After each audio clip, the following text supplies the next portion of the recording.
بسم اللہ الرحمن الرحیم۔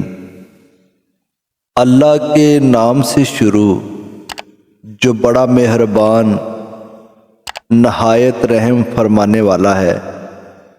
الجھنا چھوڑ دیں وقت سے، حالات سے اور لوگوں سے جنہیں آپ بدل نہیں سکتے۔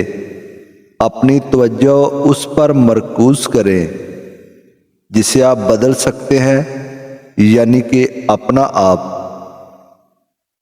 کتنا خوبصورت وہ لمحہ ہوگا جب حضور پاک صلی اللہ علیہ وسلم تمہیں تمہارا نام لے کر پکاریں گے تو تم پوچھو گے، اے اللہ کے محبوب، آپ کو میرا نام کیسے پتا؟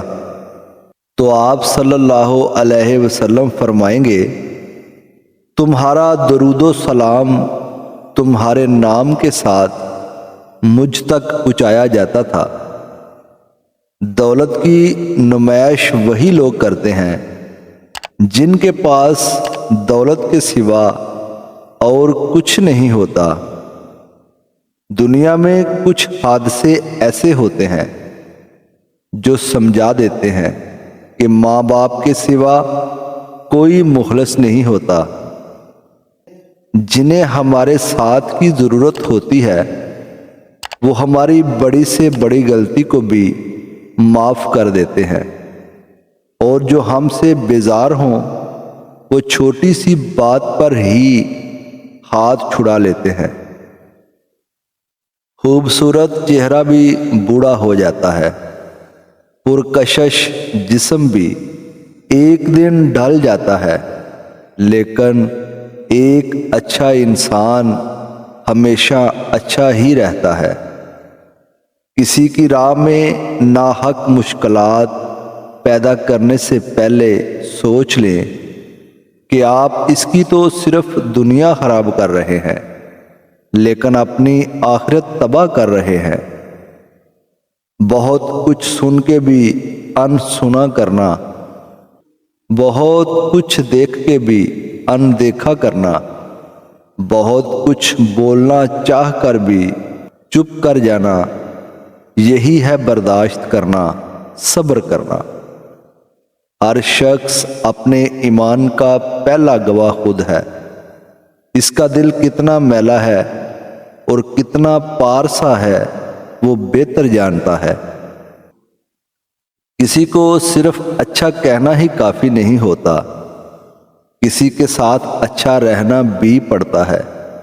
زبان سے اچھا کہنا اور دل میں نفرت رکھنا، اسی کو ہی تو منافقت کہتے ہیں۔ مخلص انسان نرم ریت پر چلنے والے شخص کی مانند ہوتا ہے جس کی کوئی آواز نہیں ہوتی لیکن اس کا نشان موجود رہتا ہے۔ جس کے ساتھ چلو اس کو پتہ چلنا چاہیے اور جس کے خلاف چلو اسے بھی پتہ چلنا چاہیے۔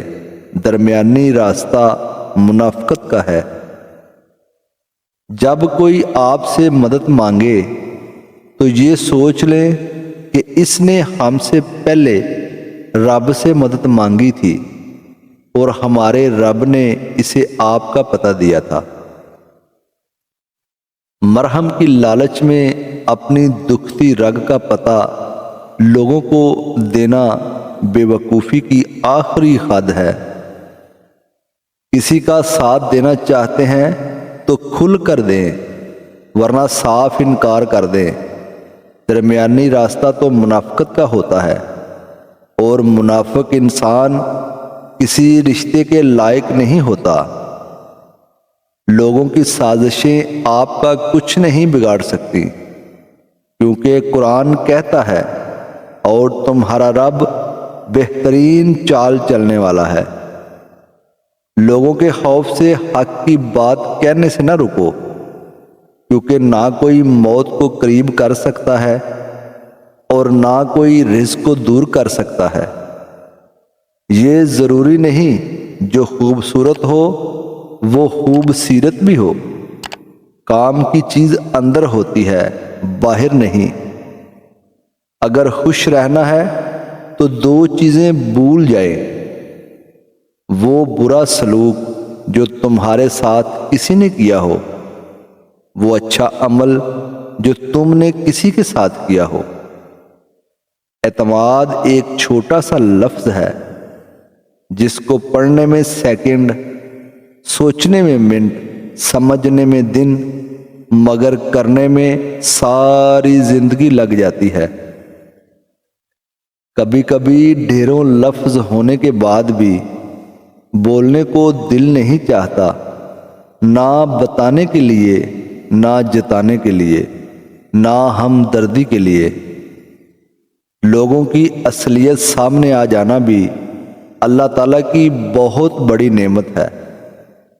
دنیا کا سب سے مشکل کام اس بات کی وضاحت کرنا ہے کہ آپ کسی کے ساتھ کتنے سچے اور مخلص ہیں۔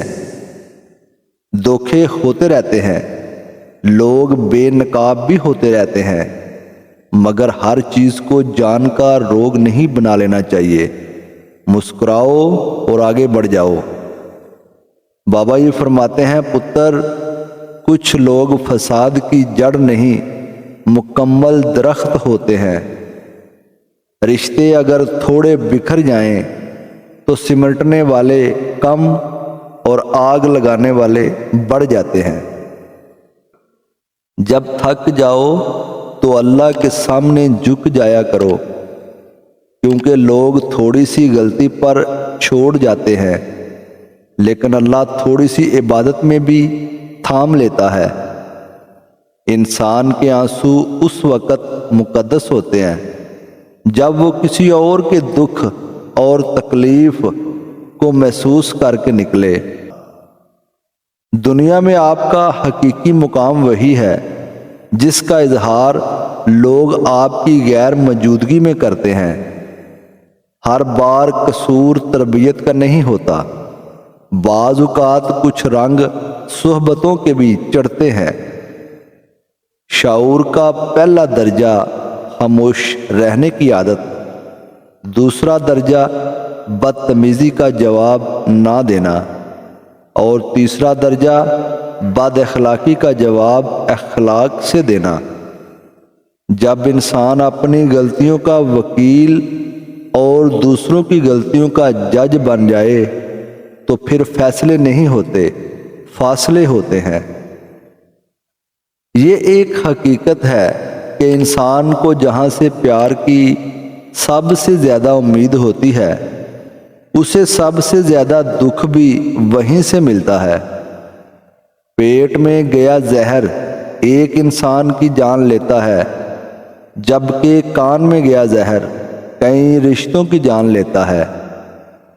زندگی میں بہت ساری باتیں خلاف توقع ہوتی رہتی ہیں اور ہمیں ناقابل برداشت لگتی ہیں، مگر بہرحال انہیں سہنا بھی پڑتا ہے۔ یہی زندگی ہے۔ حضرت علی نے فرمایا، بے قراری تقدیر الہی کو نہیں مٹاتی، لیکن اجر و ثواب کو گھٹا دیتی ہے۔